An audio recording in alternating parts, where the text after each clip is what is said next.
കൂട്ടുകാരെ, ഇന്ന് പരിശുദ്ധ കത്തോലിക്ക സഭ ക്രിസ്തുവിന്റെ രാജ്യത്വ തിരുനാൾ ആഘോഷിക്കുന്നു. ആദ്യമേ തന്നെ തിരുനാളിന്റെ ആശംസകളും പ്രാർത്ഥനകളും ഏറെ സ്നേഹത്തോടെ നേരുന്നു.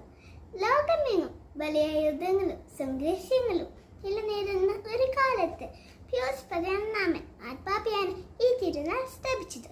1925 ക്വാസ് പ്രിമസ് എന്ന ചാക്രിക ലേഖനത്തിലൂടെ ഈ തിരുനാൾ ഭൗതിക സഭയിൽ ആരംഭിച്ചു.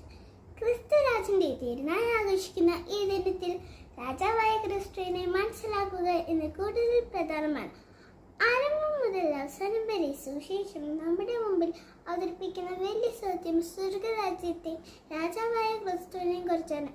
യേശുവിന്റെ ജനനത്തെക്കുറിച്ച് ഗബ്രിയേൽ ദൂതന്റെ അറിയിപ്പ് പ്രകാരമാണ്.